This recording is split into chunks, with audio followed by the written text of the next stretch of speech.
Enactment of laws establishing veteran-owned businesses as a distinct class, it's done a lot to help veterans. Bill Elmore was the first associate administrator for Veterans Business Development at the Small Business Administration. He's out of government now, but still on the Veterans Business Trail. He talked with Federal News Network's Tom Temin. Tell us about your sense of these laws. I mean, you were there to enact them through SBA.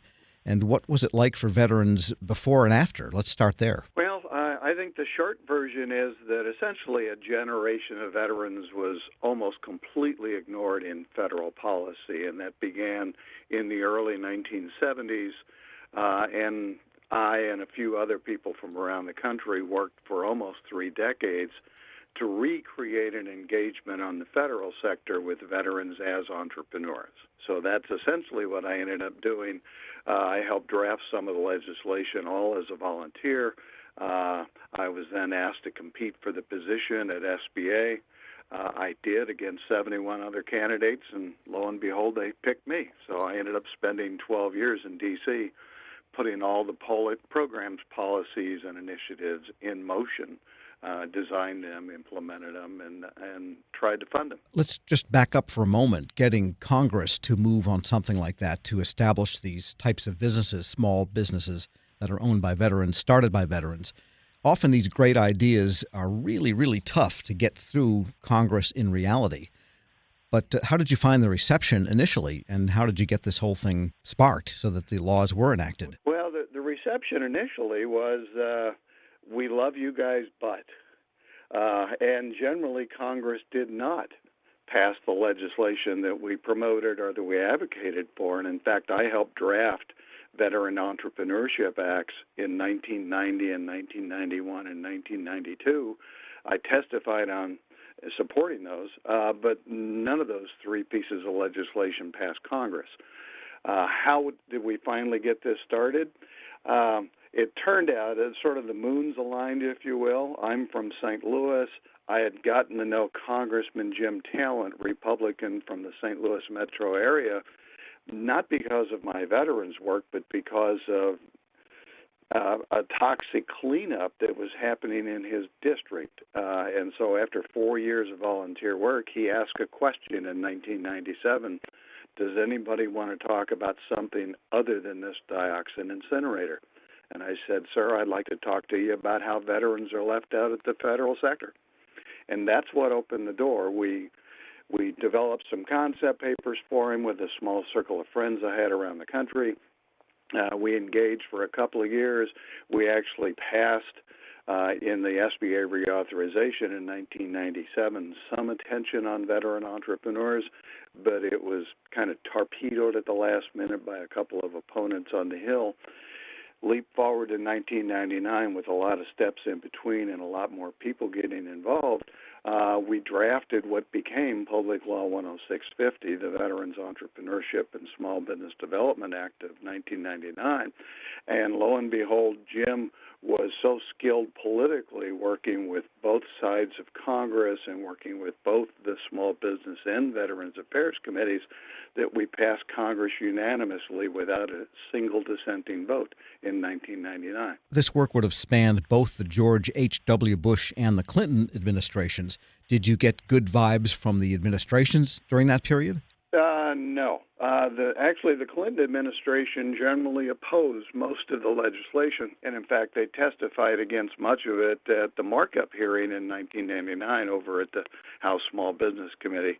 But we overcame their objections. And actually, there's a long history. In 1992, we actually presented most of the ideas that were in the 99 Act to the incoming Clinton administration in Little Rock, Arkansas during the transition period, and they chose to ignore most of those. And then in 1994 and 95, the Clinton administration essentially torpedoed most of what SBA was delivering at the time to veteran entrepreneurs, which was reasonably substantial, but it wasn't really robust.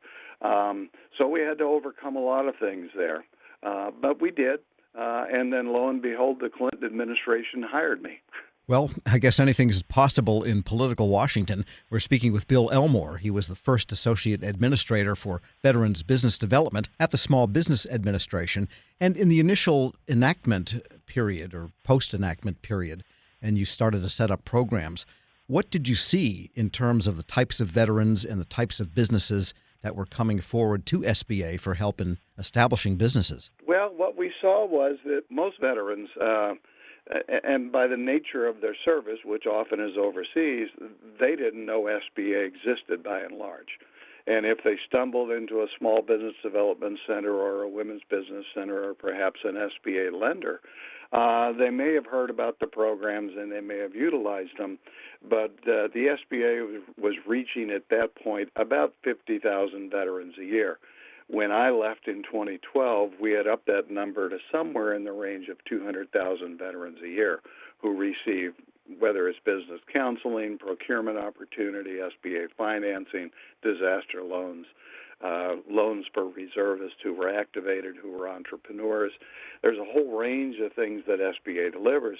And I don't say this in a negative about SBA. The biggest issue with SBA is it simply doesn't have the level of staffing and support from Congress that's required for it to effectively engage with half of the American economy, which is the small business side of the economy. The high school I went to in the 1960s in St. Louis had 3,000 students at it. When I went to SBA in 2000, there was 2,100 employees across the entire country and across the entire breadth of the responsibility that SBA has to implement. Sure. So it's way understaffed, and it's, I would argue, way underfunded as well. And getting back to the veterans, over the years, the diversity of veterans increased as more women served and came back as veterans. Did you notice that in terms of the people, again, coming to SBA and once they knew about it for help? Absolutely. And in fact, I saw my primary responsibility was engaging the veterans community with SBA and using the weight of the community to essentially help me develop the response from inside the agency program by program.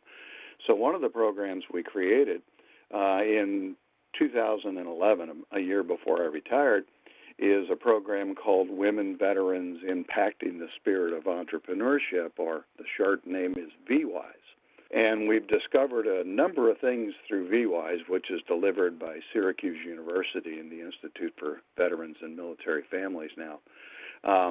And we've had somewhere in the range of 3,000 women veterans and spouses of service members go through VWISE, and about 85% of those women have started their own businesses. And if you look at the survey of business ownership that Census does every 5 years, although I think after 2012 they're no longer doing that, the biggest increase in veteran business ownership up until about 2014, 2015 has been with women veterans. So they are really embracing entrepreneurship as their vehicle and as their venue and as their approach to how they're employed. And in those early years, what did it take to sensitize federal agencies and the procurement function to the existence of this new class of businesses? It took a lot of work, and this goes back again to SBA size. I had a staff of 9 in my office. And one of those people became my veterans procurement liaison, a gentleman named Bill Jenkins, who did wonderful work for us. He was arguably SBA's best contracting officer when I managed to grab him from another office. So what we did was we had to strategize about how to approach this, and essentially we began training veterans hands-on, one by one, but every veteran that we worked with, we had to convince them, and it usually was easy to do that, to help us spread the message of how do you learn the language of the FAR? How do you understand the responsibilities of contracting officers in all the federal agencies? How do you hold them accountable for taking all the steps that by statute or by regulation they are supposed to take, and how they identify and engage with the markets that they're trying to reach? So we used every tool that we could come up with. PCRs, procurement center representatives at SBA, we helped train them. We help train staff at the various agencies about their responsibility. And it wasn't just responsibility, it was opportunity. We really focused on this is not a group that you should engage with because the law tells you to. We really focused on this is a group of creative, inventive, productive entrepreneurs who bring incredible value to the federal marketplace, not just because of their own personal experience, but because of that $15 to $20 billion a year budget that DOD spends on training these men and women. They bring knowledge and they bring experience and they bring maturity and they bring operational skill to the marketplace that a lot of other entrepreneurs simply don't have because they never served. That's Bill Elmore, former Associate Administrator for Veterans Business Development at the Small Business Administration, talking with Tom Temin. We'll post this interview at federalnewsnetwork.com/Federal Drive. Listen to the Federal Drive on your schedule. Subscribe at Apple Podcasts or Podcast One.